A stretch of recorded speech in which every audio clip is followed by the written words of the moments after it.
그리고 동쪽과 서쪽을 바라보라. 보이는 땅을 내가 너와 네 자손에게 주리니 영원히.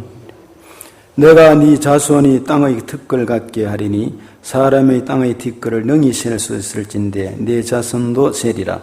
너는 일어나 그 땅을 종과 횡으로 두루 다녀보라. 내가 그것을 네게 주리라. 같이요. 이에 아브라함이 장막을 옮겨 헤브론에 있는 마므리 상수리 수풀에 이르러 거주하며 거기서 여호와를 위하여 제단을 쌓았더라. 아멘. 창세기 19장 23절에서 잠깐 읽겠습니다.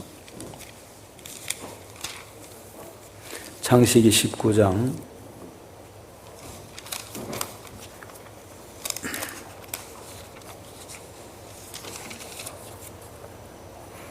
23절에서 28절까지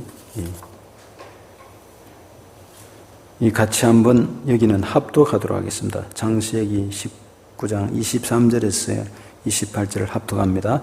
롯이 소알에 들어갈 때 해가 돋았더라. 여호와께서 하늘 곧 여호와께로부터 유황과 불을 소돔과 고모라에 비같이 내리사 그 성들과 온 들과 성에 거주하는 모든 백성과 땅에 난 것을 다 엎어 멸하셨더라. 롯의 아내는 뒤를 돌아보았으므로 수금 기둥이 되었더라. 이르러 아브라함이 그 아침에 일찍 일어나 여호와 앞에 서 있던 곳에 이르러 소돔과 고모라와 그 온 지역을 향하여 눈을 들어 연기가 옹기 가마의 연기같이 솟음을 보았더라. 아멘. 이 시간 소식을 전하겠습니다. 주보 사면을 참조해 주시면 되겠습니다. 우리 교회 요즘 어른들은 유튜브 보기가 힘듭니다.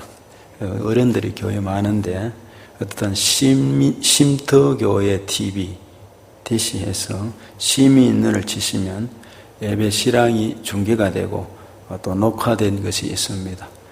필요할 때 참조하시면 되겠고 현재도 실황이 되고 있습니다. 코로나 감염 확진 방지를 위해서 마스크 쓰기 또 손소독, 열제기 얼마나 불편합니까? 그러나 또 여러 가지 우리나라 모든 사람들을 위해서 내 건강을 위해서 여러분 모범적인 행동 수칙을 잘 지키고 있어서 서로 마스크만 끼고 이렇게 있어도 전달이 5%도 되지 않는다고 하니까 이렇게 유의해서 사시면 좋겠습니다. 사실은 오늘 대구 시에서 비대면 예배로 갑자기 연락 와서 9월 10일까지 그러니까 이번 오늘 포함되죠. 이렇게 연락이 왔었어요. 그래서 사실은 인원이 소수 인원은 우리는 그냥 그대로 하면 되겠다 싶었는데 또 장로님들이 또 회의하는 가운데 모범을 보여야 되지 않겠느냐 해서 여러분에게 메시지를 보냈습니다. 방송 요원 기도 예배 및 그리고 또 평상시에 이런 인원 같으면 충분합니다. 나오셔서 예배를 드리고 하나님 앞에 제가 이래 서울이나 기타 다녀보니까요 정말 예배를 사모해서 이런 몇 수개월간 예배를 제대로 드리지 못하고 막히고 드리고 서울이나 이런 데 더 하고요. 경기 인천은 그러다 보니까 성도들의 마음이 어디서나 예배 드릴 수 있다 하지만 피폐해져 가고 교회를 너무 사모하고 사랑하는데 다 치워지니까 견딜 수 없다는 얘기를 많이 들었어요. 여러분 어떻든 9월 다음 주일은 그대로 예배를 여기서 다 드립니다. 기억하시고 다 그대로 나오시고 오늘 이 시간 유튜브 방송을 보시는 성도님들도 다음 주일은 다 같이 나오셔서 예배를 드리고 믿음을 쓸 수 있기를 원합니다. 또 정부에서 무슨 또 대책이 나올지 모르는데 현재는 우리 대구는 9월 10일까지입니다. 사실은 오늘 창립 기념주일로 지키고 또 몇 가지 행사를 하기를 원했지만 이런 일들로 미루어졌습니다. 또 이것도 확실한 날짜를 말씀을 드리지 못하고 또 SBS의 장로님이신데 단장 되시는 분이 오셔서 간증도 하고 연주도 하고 그런 시간을 마련했는데 그것도 미루어졌고 또 사실은 지난달 말이죠. 목사님 부부가 오셔서 예배를 인도하고 오후에는 간증을 하고 사모님이 또 은사도 있고 신유의 은사도 있고 해서 영적 집회를 가져오고자 했는데 다 미루어졌습니다. 이제 기억하시고 기도했으면 좋겠습니다. 쉼터생수 책자는 큐티 겸 그리고 또 가정예배용으로 활용하시면 좋겠습니다. 총회 특별새벽 기도 부탁이 있습니다. 9월 14일에서 19일까지 서울 도림교회에서 총회가 열리는데 특별히 메시지가 와서 주보 3면에 있습니다. 원래는 오늘 예배를 드리고 내일부터 특별 새벽 기도회를 제가 인도하기를 원하고 90일 기도 가운데 며칠 빠지고 주일날은 새벽 기도가 없었기 때문에 연결해서 하려고 했었어요. 근데 오늘 쉬기 때문에 2주간이 좀 빠지기 때문에 다음 주간 주일 지나고 월요일부터 새벽 기도를 한번 총회를 위해서 나를 위해서 기도하고자 합니다. 6가지 기도 제목인데요. 월요일부터 총회 일정은 월요일 날입니다. 그래서 우리는 월요일부터 도림교회에서 열리는데 37개 지역 노회 교회에서 영상이 되는 교회에서 분산해서 50명을 해서 나누고 있습니다. 총대들이 1,500명 되는데 이게 상당히 참 어려운 일입니다. 어떻든 여러분 이 일을 위해서 같이 기도하고 잘 감당할 수 있기를 원합니다.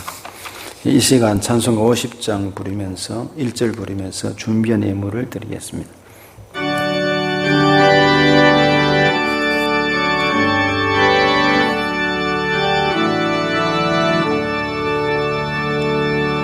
내게 있는 모든 것을 아낌없이 드리네. 사랑하기 위하여 주만 따라 살리라. 주께 드리네. 주께 드리네. 사랑하는 구주 앞에 모두 드리네. 아멘.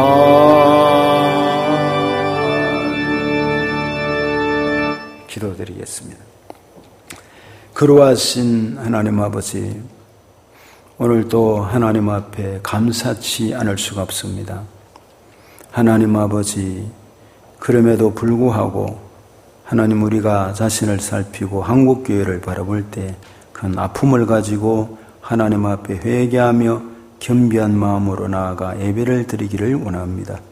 오늘도 살아계 있어서 말씀하신 하나님, 우리가 귀를 기울여 듣게 하시고 농담으로 여기지 않도록 도와주시옵소서. 귀한 예물을 구별해서 드립니다. 11조 예물을 드리오니 받아주시옵시고 말씀하신 대로 하나님이 책임져 주시고 아브라함과 이삭과 야곱에게 약속하셨던 그 은혜가 임할 수 있도록 도와주옵소서. 감사해서 드리지는 예물들마다 감사 속에 하나님의 신앙이 녹아져 있고 그 신앙 속에 하나님의 뜻이 이루어지고 연결이 되며 반드시 30배, 60배, 100배의 결실을 가져올 수 있게 도와주옵소서. 이 선교 예물을 통해서 많은 민족과 종족이 살아나고 복음이 전파되어 이 땅이 복음화되어 일어났듯이 각 민족과 종족들이 일어나 세계 복음화의 운동이 주님 오실 날을 당길 수 있도록 도와주옵소서. 그에도 몸을 드리고 마음을 드리고 물질을 드리고 운전하며 청소하며 수고하는 종들이 있습니다. 또 반주로 찬양 인도로 방송실에서 오늘도 수고하는 모든 분들 위해 주의 은혜가 함께 하소서. 우리는 이 땅의 해인과 나그네 같은 삶을 살지만은 주옥 같은 하나님의 말씀을 의지하고 반드시 그 모든 것을 하나님 은혜로 상급으로 채워질 줄 믿고 오늘도 이곳에 예배드리는 모든 성도들 위해 주의 은혜가 함께 하시고 병든 자들을 치료해 주시고 영성 앞에 예배를 드리며 기도하는 성도들도 시험을 주셔서 영육간에 강건함 주시고 형편과 사정을 주님 아시오니 선한 길로 은혜의 길로 인도해 주시옵소서. 축복하고 감사하며 예수님의 이름으로 기도드립니다. 아멘. 혹시 특순하실 분 계세요?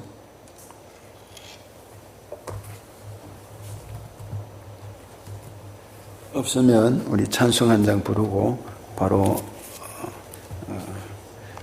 말씀을 청가하겠습니다. 찬송가 435장입니다.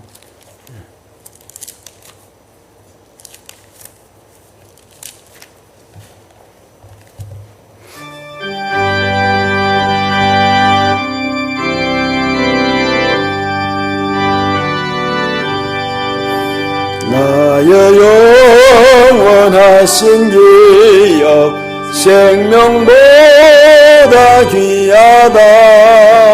나의 갈 길 다가도록 나와 동행하소서.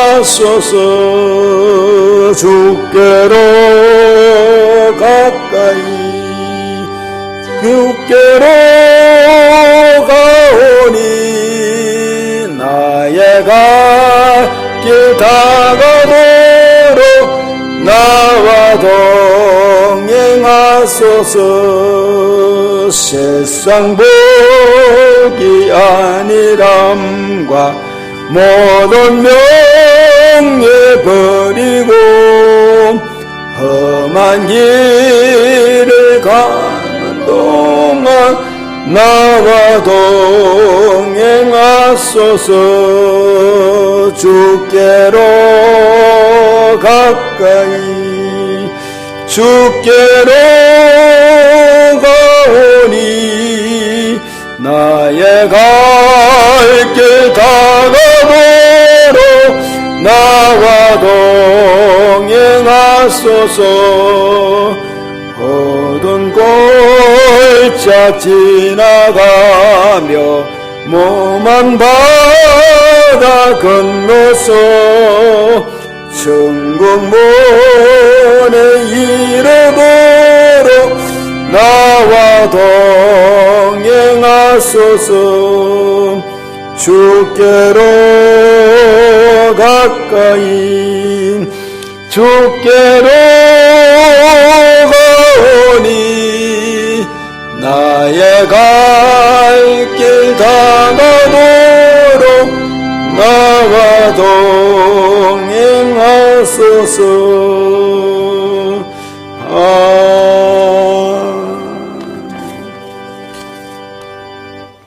오늘 또 주님의 위로가 여러분과 또 우리 모든 성도들 또 영상으로 보시는 분들에게도 함께 하시기를 축복합니다.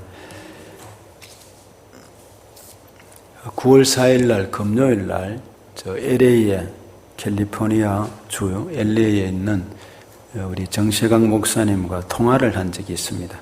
했는데 금년이 미국으로 가신 지 40년이 되었다고 합니다. 그러니까 온갖 고생을 하시고 그리고 병원에도 여러 가지 일들을 담당하시고 그리고 신학교도 운영하시는 가운데 캘리포니아 알트 유니버시티 대학교가 아주 발전해서 아주 좋은 대학이 되었어요. 이제 그런 가운데 40년이 되었다길래 제가 물었어요. 아이고 40년 되었는데 모세가 40년 돼서 움직였는데 목사님은요 저 웃자고 제가 그런 얘기를 했어요. 그러니까 답이 제가 70세가 되면 학교고 모든 거 다 물려주고 그냥 한국에 나오고 싶다는 것입니다. 그러면서 덧붙인 말씀이 그 한국에 나온다는 것은 대한민국이 그립다는 것이잖아요. 여러분 외국에 있는 분들하고 대화를 해보면요. 조국에 대한 이 한국 우리나라에 대한 그리움 그 깊이가 굉장히 깊습니다. 그러면서 저희 하신 말씀이 저희 부부와 함께 좋은 곳을 한국에 여행할 곳을 알아놓았는데 나오면은 코로나가 진정되고 나오면 저희 부부와 함께 여행을 하고 싶다는 것입니다.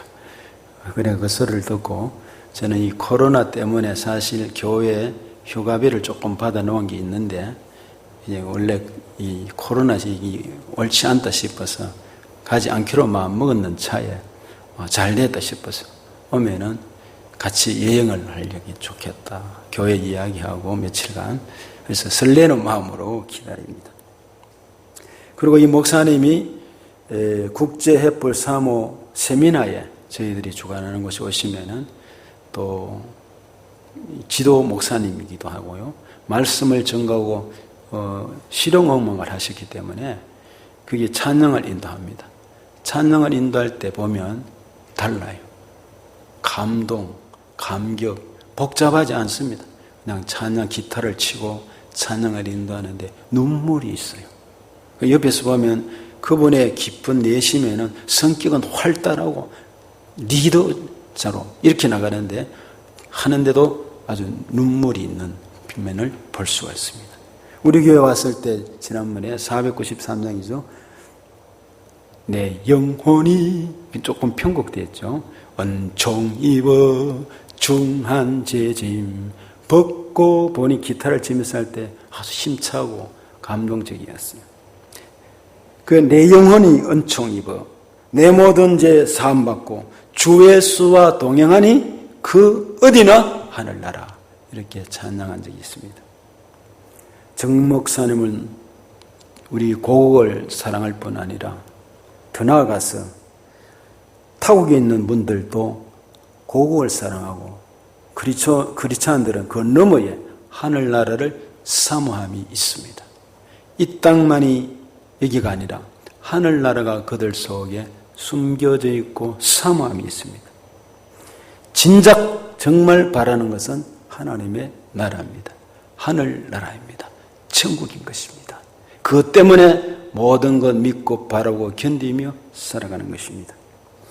오늘 또 설교하다 보면 한 10분은 연장이 될 것 같습니다. 이 재충이 보니까 이해해 주시기를 바랍니다. 그리고 지난 2일이죠. 세계 최대 감리교회를 이루었던 김홍도 목사님이 돌아가셨어요. 83세일기로.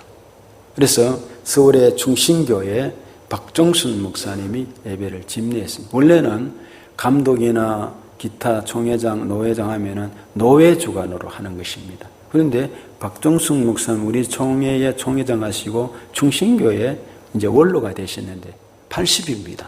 김홍도 목사님이 형님 택대예요. 83세인데 집도하면서 설교를 간단히 하는 것을 잠시 들어봤어요. 이런 얘기입니다. 김홍도 목사님에 대해서 치면 부정적인 얘기와 여러 가지 잘못한 일들이 인터넷에 많이 나타납니다. 뒤로 하고요. 박종승 목사님이 아주 깨끗한 분이시고 신실한 분이잖아요. 기도 참 안 하고 충신교회를 이루어서 잘 목회하셨던 분입니다. 그래서 그분은 철저한 믿음의 사람이었다. 김홍도 목사님 그 얘기했습니다. 이 믿음의 사람이고 하나님 중심의 하나님의 종이었다. 늘 하나님의 종이었다. 그 얘기를 했다는 것입니다. 사람의 종 노릇하지 않고 하나님의 종을 강조했고 방공주의자. 방공. 이 나라는 예수 복음화가 되어야 남북한이 복음화가 되어야 잘 살 수 있지 다른 것은 안 된다. 늘 그것을 주장했다고 합니다. 그러면서 끝에 설교 말씀 가운데 이런 질문 형식의 말씀을 하면서 마무리를 했습니다. 김홍도 목사님이 돌아가는 그 나라는 어떤 나라입니까? 라고 이렇게 물었습니다. 그래서 이어서 설교를 간단히 요약했습니다. 하나님이 왕인 나라, 사람이 지배하지 않는 나라입니다. 타락한 권력이 지배하지 않는 나라, 세상적인 것들이 없는 나라, 부정과 부패와 불법과 그리고 음모, 죽음, 죄가 없는 나라이다. 그것으로 가셨다. 그러면서 꼭 가야만 할 영원한 나라라고 설파했습니다. 그래서 그 목사님은 복받은 분이시다 하고 모인 사람이 몇 명 안 돼요. 요 숫자보다도 적을란지 모르겠어요. 이제 말하자면 총감독도 하셨고 10만 교회를 이루었잖아요. 세계 최대의 감리교회를 이루었어요.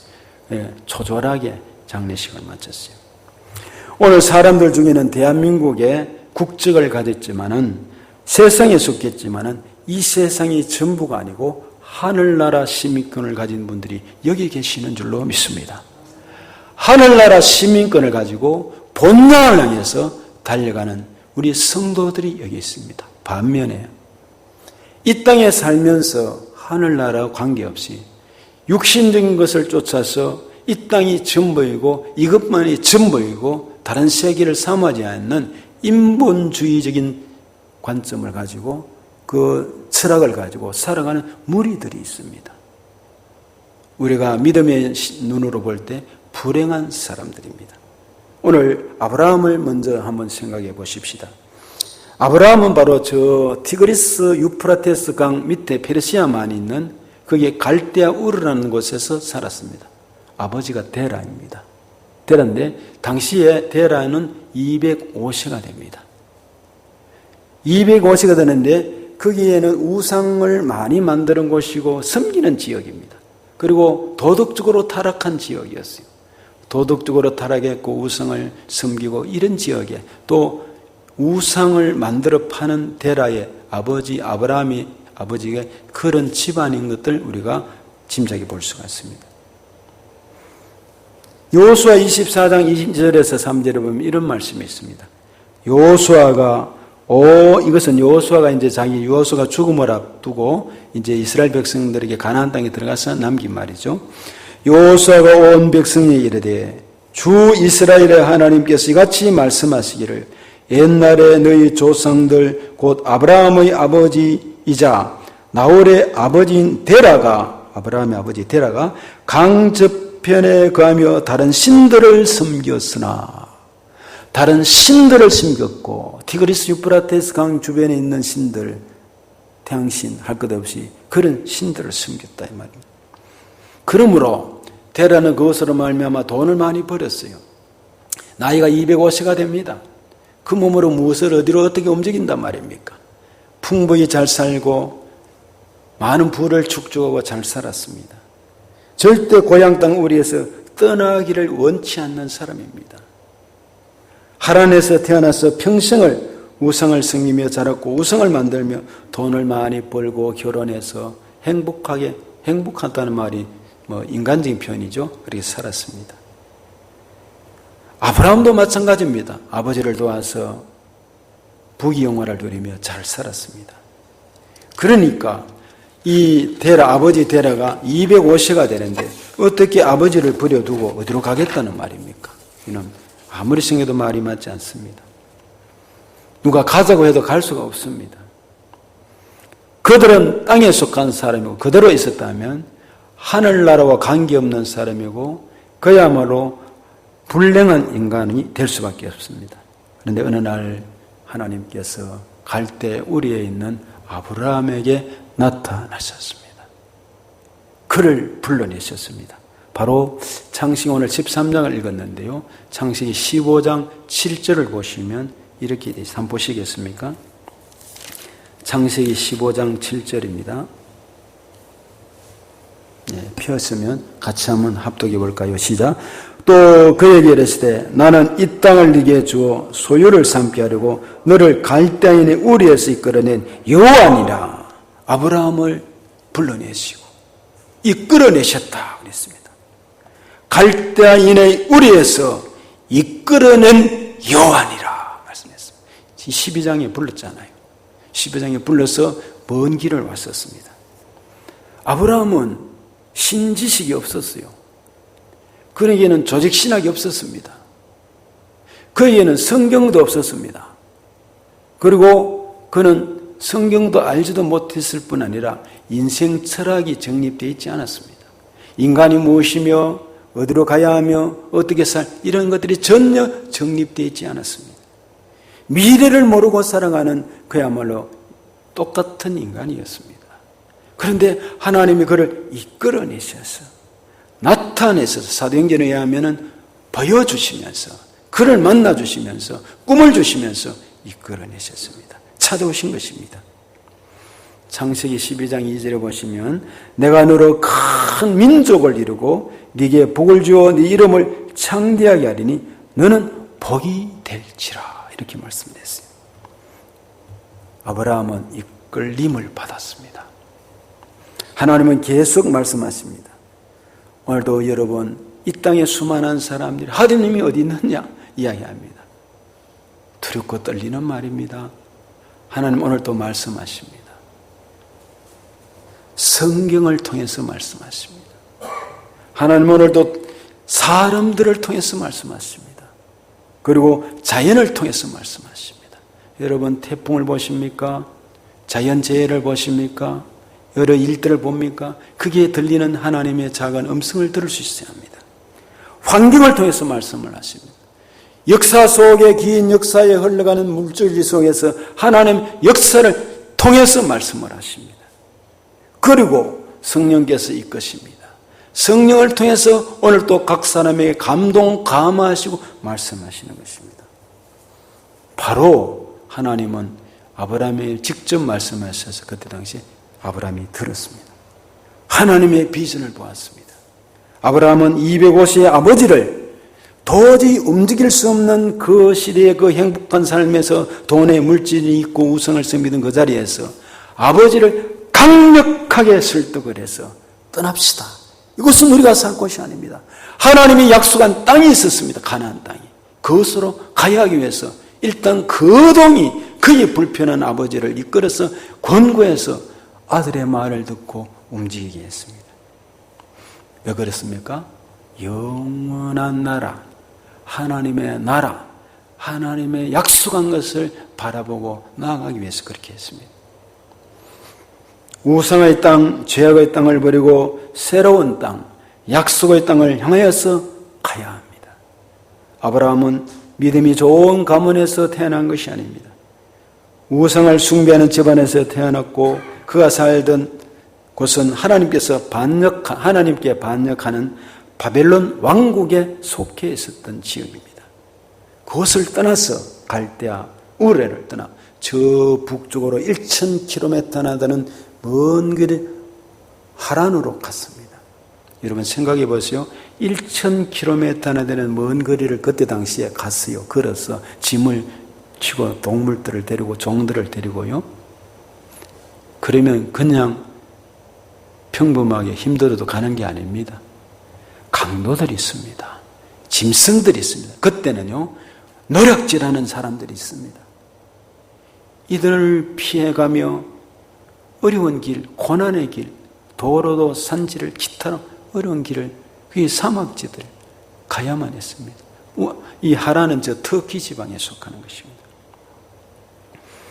그리고 하란에서 또 거기에서 뭡니다. 거기는 달신을 섬기는 지역이었어요. 달신을 섬기는 지역인데 하나님 그것이 목표가 아니었습니다. 가다가 이 데라는 죽었습니다. 250가 됐죠. 예, 250가 돼서 죽었습니다.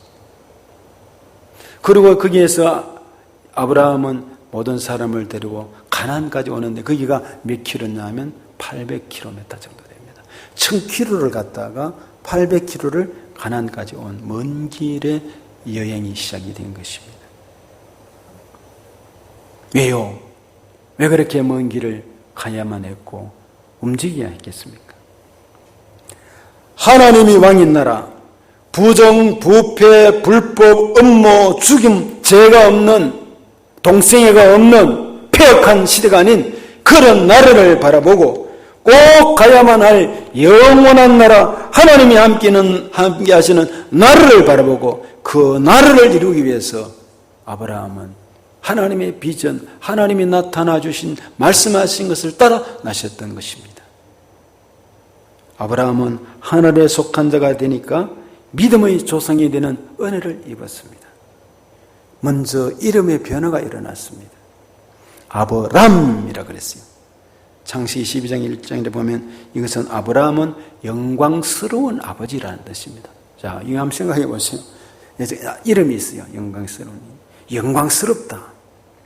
이게 만약 하나님 없다고 하면 세상 사람들이 영광스럽게 불러주고 박수치고 권력이 있고 물질이 있는 것 때문에 무슨 의미가 있겠습니까? 그런데 이 이름이 열국의 아버지로 아브라함으로 바뀌었습니다. 창세기 17장에 가면 아브라함으로 바뀝니다. 너는 영광을 받고 사람들의 칭찬을 받고 손뼉을 치는 것이 아니라 열국의 아버지로 하나님의 나라를 이룬 이스라엘이라는 나라를 이루는데 이 나라의 열국의 아버지로 민족의 조상이 되게 하는 이런 아버지가 되는 그런 나라를 만드는데 조상이 된다 이 말입니다. 바로 거기에서 예수 그리스도의 세계가 열리며 영원한 나라가 아브라함을 통해서 전달되어 가는 은혜였습니다. 그의 부인 사레입니다. 사레는 역시 창세기 12장 11절에 보면 뜻이 나의 공주입니다. 미모가 출중했다고 그랬어요. 여러분, 미모가 출중하고 아름다운 분들이 많죠. 세상에는 보면 멋있다, 키도 크고 정말 멋있는 분들이 많습니다. 그러나 그 미모가 이세벨처럼 되면 안 되잖아요. 이세벨은 미모가 있고 자기 죽음이 눈앞에 왔는데도 눈썹을 그리고 머리 파마를 하고 화장을 하다가 던져져서 피가 벽에 부딪히고 깨지고 죽었습니다. 왜 그렇습니까? 미모가 그를 살리는 게 아닙니다. 그런데 이 사라가 이름이 사라로 바뀝니다. 무슨 말이죠? 열국의 어머니로. 아브라함이 열국의 아버지로 아브라함으로 바뀌니까 사레가 나의 공주란 뜻입니다. 나의 공주, 어여쁜 공주, 사람들이 박수치고 그런 공주였지만, 그런 미모의 사람이었지만, 그보다도 미모도 중요하지만 잠언 31장에 나타나는 현숙한 여인이 되고, 그리고 열국의 어머니가 되고, 그런 사람이 될 때 진짜 복된 사람이 된다는 것입니다. 그 은혜가 그에게 있었습니다. 그런가 하면 아브라함의 아들 이삭을 한번 잠시 생각해 봅시다. 백세의 아들을 얻었어요. 이삭을 아브라함이 하나님 앞에 번제로 드리라는 하나님의 명령을 받았어요. 지체하지 아니하고 고민이 많았지만 번제로 드렸습니다. 그리고 이삭은 아버지를 향한 효의 순종으로 말미암아 드려지려고 했을 때 하나님은 그 중심을 보시고 그에게 은혜를 베풀기 시작했습니다. 여러분, 여기에서 하나님이 은혜를 베풀면요, 사람이 감당할 수 없는 은혜가 주어집니다. 어디서 나타나죠? 창세기 26장 12절에서 나타납니다. 그때에 이삭이 농사를 지었는데 몇 배냐면 100배입니다. 오늘날처럼 농사법이 발달해서 무슨 연구해서 이런 게 아니고 같은 주변의 사람들인데 100배에 더 그렇던 엄청난 것입니다. 그러니까 하나님이 그냥 부어주신 은혜입니다. 복을 받으려면 하나님의 손길이 함께 하셔야 합니다. 믿음의 사람이 있는 곳에 하나님이 은혜를 일으키시고 복을 주시고 되게 하신 은혜가 있습니다. 새벽에 제가 잠깐 말씀드렸지만 저는 무당집 아이를 가르쳐보고 무당집이 많은 곳에 신방하라고 일을 해본 경험이 있고 그런 곳에 사람들과 싸우기도 하고 그리고 그 신주단지도 깨뜨려 본 경험이 있기 때문에 경험을 해봅니다. 정말 무당집이 많았던 대구의 저 남산교회 뒤편 술집 많은 곳 그리고 이천동의 대본교 옆에 그동거 대나무 전부 집중에 있는 무당집들 가난하고 싸우고 못 살고 집안이 엉망입니다. 어지럽습니다.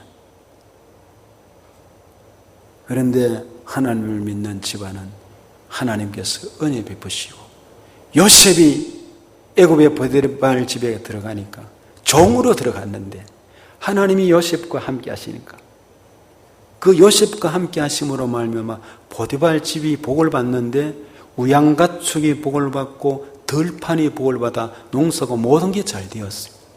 요셉이 또 픽업이 돼가지고 애굽의 총리가 되었어요. 총리가 되었을 때 그날에 풍년이 들고 흉년이 들어도 감당해내는 지혜가 주어지고 하나님께 그날을 형통하게 하셨다는 사실을 믿으시기 바랍니다. 그렇다면 뭐죠? 하늘나라에 속한 사람, 하나님께 속한 사람, 하나님의 은혜를 입고 하나님과 연결이 된 사람, 하나님 앞에 기도가 있는 사람, 하나님의 도움을 받기를 원하는 사람에게 하나님은 길을 열어주시고 은혜를 주시고 자자손을 일으켜 주실 줄로 믿습니다. 하나님이 그 백성들을 절대로 쇠하지 않게 하실 것입니다. 그래서 이삭이 그 할 때 흉년이 많이 임했어요. 블레셋 사람들이 찾아왔습니다. 가만히 보니까 이삭이 농사가 잘 됐나 우양가축이 많아져요. 그러니까 이놈들이 와가지고 아브라함 때 파놓은 우물들을 흙으로 막 덮어버렸어요.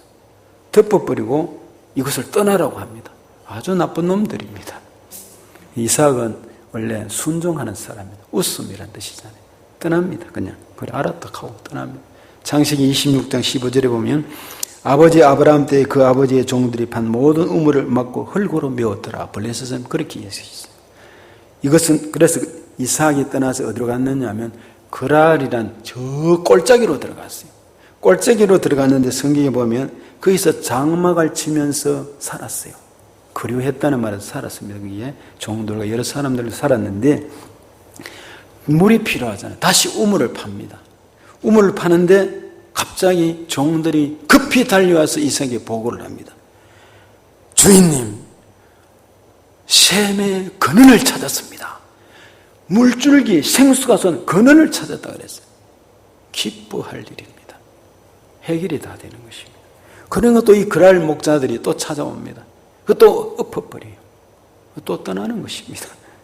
이렇게 해서 생수가 솟아나고 떠나고 메꿔지고 신나 르호봇 자꾸 옮겨가면 이렇게 하다가 어느 날 이삭이 어렵고 힘든 삶 브엘세바로 올라갔어요.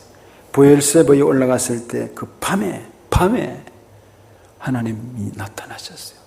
이것이 바로 창세기 26장 24절에 있는 말씀입니다. 그 밤에 여호와께서 그에게 이삭입니다. 그에게 나타나셨을 때 나는 내 아버지 아브라함의 하나님이니 두려워하지 말라. 내 종 아브라함을 위하여 내가 너와 함께해서 네게 복을 주어 네 자손이 번성하게 하리라 하신지라. 네 자손이 번성하게 하리라. 아브라함께 함께한 나 여호와 하나님이다. 너와 함께한다 이 말입니다.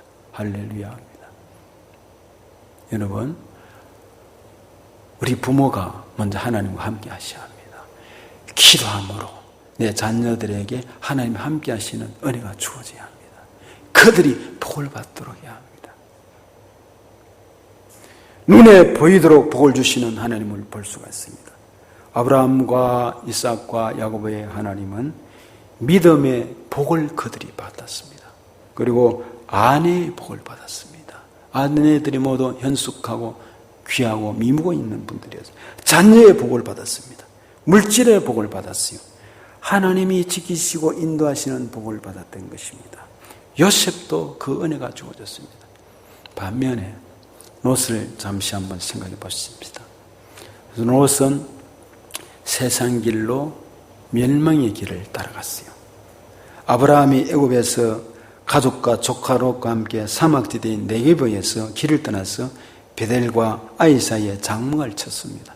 장막을 쳤는데 그러다 보니 아브라함의 목자들하고 그리고 이 롯의 목자들이 서로 다툽니다. 물도 그렇고 서로 이제 양도 많아지니까 서로 목초지를 서로 차지해야 되잖아요. 이게 서로 싸우는 거죠. 그러니까 이거 가만히 보니까 아브라함이 삼촌이잖아요. 이게 아니다 하신 말입니다. 그래서 창세기 오늘 본문 13장 8절에 보면 이런 말씀이 있습니다. 오늘 창세기 13장 8절에 아브라함이 롯에게 말합니다.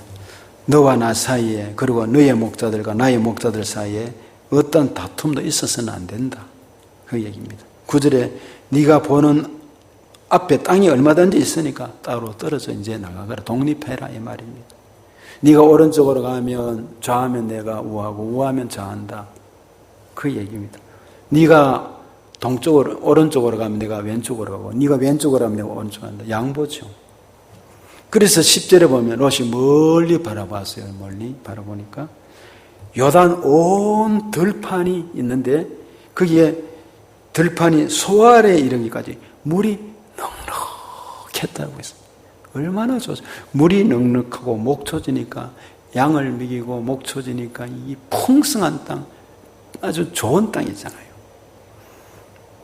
그래서 마치 주의 동산과 같고 이집트 땅과도 같았다 그랬어요. 그러면 이제 여기에 탁 마음이 뺏겼죠.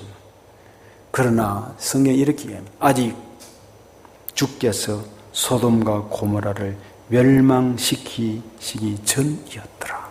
즉, 이 물이 넉넉한 땅이고 좋은 땅인데 그 이웃 면을 봐야 된다 이 말이죠. 이 땅은 죄악이 관영하고 멸망 직전에 있는 땅이다. 이걸 볼 수 있는 눈이 있어야 되는데 이게 땅에 속한 사람들에게는 안 보인다는 말이에요. 그래서 롯이 13장 12절에 보면 소돔까지 이르렀더라. 소돔까지 이르렀다는 가까이 갔다면 거기서 들어가려고요.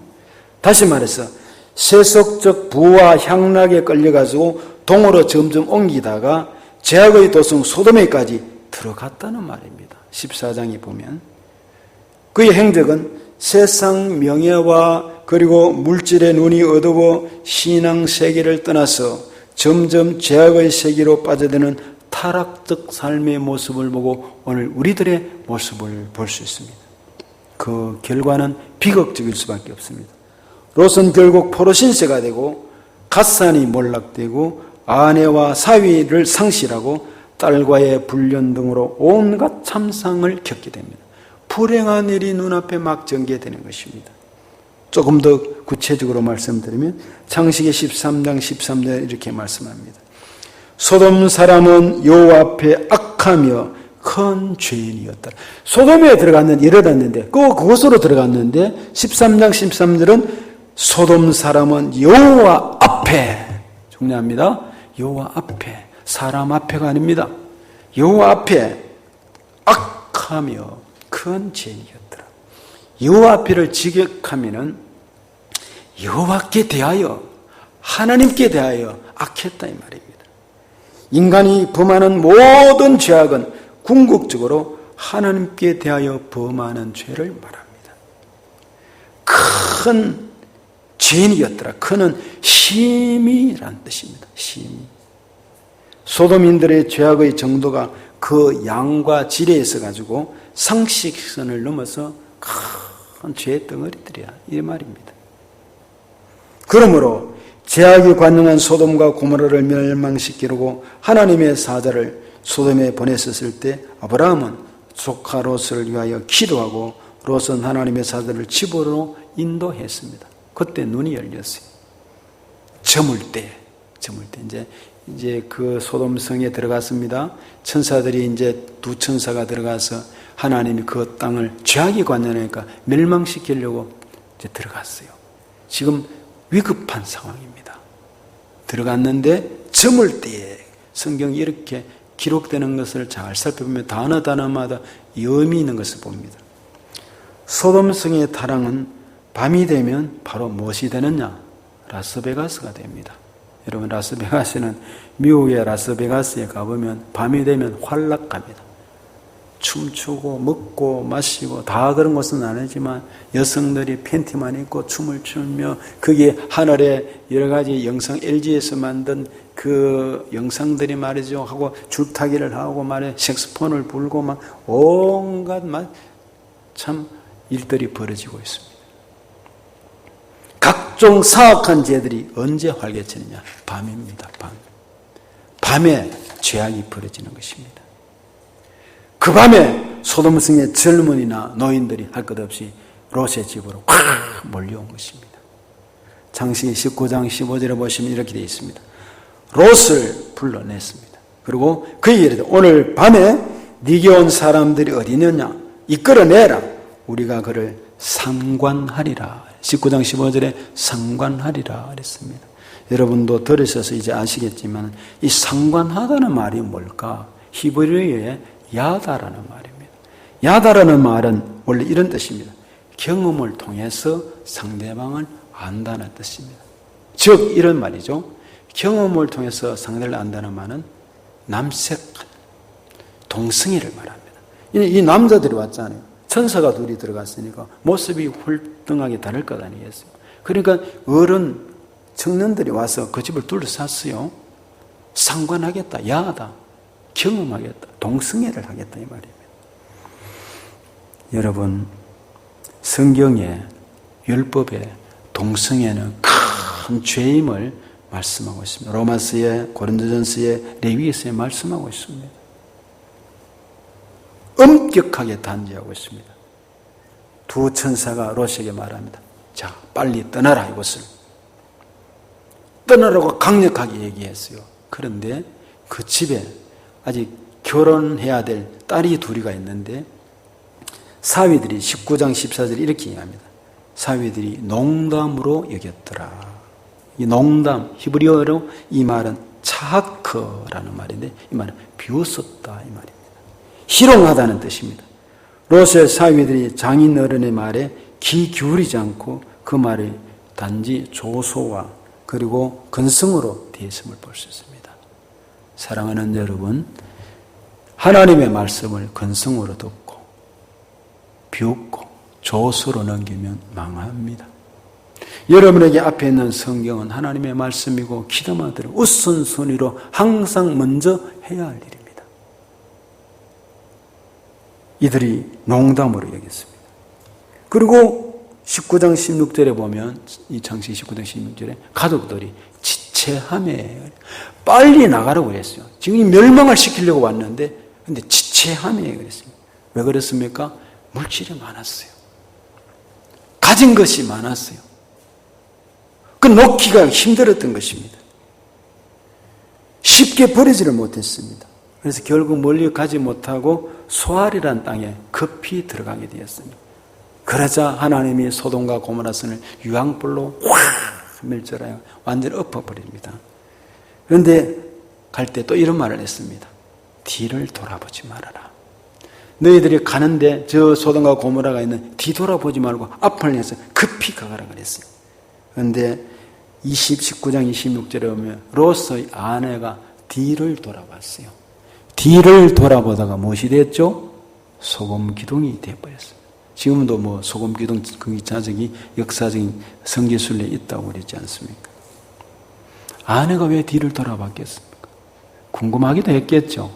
그보다는 여러분 하나님의 말씀을 말씀대로 확실히 믿고 지키는데 목숨을 걸어야 됩니다. 입을 지켜야 되고. 그런데 진짜 그런가? 반신반의했겠죠. 궁금하고 돌아보다가 그 자리에서 바로 소금 기둥이 됐어요. 만지지 말라고 그랬어요. 우사가 법궤를 소들이 뛴다고 자기 생각 넣으면 안 돼요. 성경 말씀에 만지더만 그 다음 페레츠 우사 지심으로 죽었습니다. 강종엽 전도사가 어제 결혼했어요. 그래 구미 시민교회에서 결혼했는데 가서 잘 지켜봤습니다. 그 큰 성전에 모인 사람이 얼마 되지 않았어요. 결혼식 참 잘했어요. 재밌게 하고 목사님도 아주 인도를 잘하시고 젊은 목사님이. 그런데 이제 강용엽 전도사 어머님도 예수 잘 믿고 지난번에 한번 와서 인사했죠. 우리 교회에서 인사 한번 하고 잘 믿으라 그랬는데 잘 나간대요. 아버지를 만났는데 아버지는 아직 좀 그런데 어쨌든 교회당 앞에 앉았어요. 그런데 사돈이 말하자면 강종엽 전도사 그리고 이제 시아버지 시어머니 시아버지가 아니네. 장모님이 되죠. 되는데 목사님이고 사모님이죠. 그리고 이제 특순을 부르는데 목사님과 그 사모님과 딸과 그 딸이 둘인데 아들이 나와가지고 같이 아버님하고 어머님하고 같이 특순을 부르더라고. 그런 것도 처음 봤어요. 이 딸이 결혼하는데 사위 앞에서 아버지 목사가 다 특순을 하는데 잘 부르더라고요. 목소리가 좋고 감격스러웠어요. 그런데 지금 해병대 중입니다. 장교입니다. 대위를 달 수가 있죠. 그리고 영관급으로 가면 평안하게 잘 지낼 수가 있습니다. 목회도 할 수 있어요. 군에서도. 그런데 그래 하지 말라고 제가 권면했어요. 이왕 하려면 정식으로 이 땅에 하지. 그래 가면 올바른 그게 하기 힘든 부분이 많다. 하니까 본인도 마음 먹고 벌써 내년에 제대할 때 나오려고 다 준비를 했더라고요. 힘들지만 나오면 신학 공부를 열심히 해야 합니다. 그리고 어쩌면 교회를 개척할 수도 있고 아니면 교회 사역을 해야 합니다. 앞으로 교회 사역을 한 이 시대에는 여러 가지 영적 면에 갑절의 영감이 필요하고 힘든 삶을 살고 사람들의 마음이 피역하고 그리고 교회 모임이 아주 흩어져 가고 이런 어려운 때입니다. 그러나 그럼에도 불구하고 신학교 처음 갈 때 내가 주의 종이 되겠다고 약속했던 그 마음이 변치 말고 하나님 앞에 주님 앞에 나와서 이제 군 복무를 마치고 장교를 했지만은 여건이 좋아도 다시 한번 개척하는 마음으로 하나님 앞에 열심히 공부해서 뒤돌아서지 말고 롯처럼 아내처럼 뒤를 돌아보지 않고 일로 전진해서 예수를 바라보고 전진함 같이 가야만이 그가 하나님의 종이 되고 후에 귀한 이날의 역사의 일꾼이 될 수가 있는 것입니다. 사랑하는 여러분, 우리 성도들 마찬가지입니다. 여러분이 처음 예수를 믿었을 때 그 감격과 결단의 마음 변치 말기를 바랍니다. 세례받을 때 결단의 마음이 변치 말기를 원합니다. 임직받을 때 하나님 앞에 사람 앞에 손들고 결단했던 마음이 변치 말기를 원합니다. 하나님 앞에 약속했고 주님을 따라가는 하늘나라 바라보면서 변치 않고 신앙을 잃어버리지 않고 달려갈 뼈를까지 달려가면 잠시 잠깐 후에 주님을 만나고 하나님 앞에 여호와 니시의 깃발을 꽂을 수가 있습니다. 뒤돌아서면 안 됩니다. 종이 되겠다고 결단했을 때 롯은 소돔과 고모라 성이 멸망한 이후에 소알이라는 땅에 지내는 중에 딸 둘과 첫째 딸이 아버지에게 술을 먹였어요. 포도주를 먹여 막 취하게해서 정신없이 자빠졌어요. 그런 사이에 첫 딸이 그 사람들 소돔과 고모라 성이 다 죽었으니까 다 죽은 게 아닙니다. 그 외에 아브라함, 이삭, 아담, 하와 흩어진 가운데 주변에 여러 곳에 사람들이 있습니다. 그런데 아무도 없으니까 우리 종족을 퍼뜨리자 하고는 아버지께 들어가서 성적 있을 수 없는 일을 함으로 모압 족속이 생겨난 것입니다. 둘째 딸이 그 다음에 또 술을 먹여서 포도주를 먹여서 들어가서 아버지와 더불어서 정신없는 사이에 암몬 족속이 태어난 것입니다. 그래서 모압, 암몬 이 지역이 지금 이스라엘에 얼마나 큰 어려움을 주고 있습니까? 결론입니다. 하늘에 속한 자와 땅에 속한 자입니다. 하늘에 속한 자는 하나님이 삶을 책임져 주시고 인도하십니다. 영육간의 복을 받고 자자손손 일어나 거룩한 일을 감당하게 하며 천국은 우리의 몫이 됩니다. 반면 땅의 길을 찾고 영혼이 없고 하나님이 없는 인생의 멸망의 길, 죽음의 길, 인간 도덕이 파괴된 삶을 살아갈 수밖에 없는 것이 롯의 길, 땅의 길입니다. 여러분은 어디에 속해 있습니까? 어디에 속하기를 원하십니까? 주께서 여러분과 함께 하시기를 축복합니다. 같이 찬송 부르고 기도하겠습니다.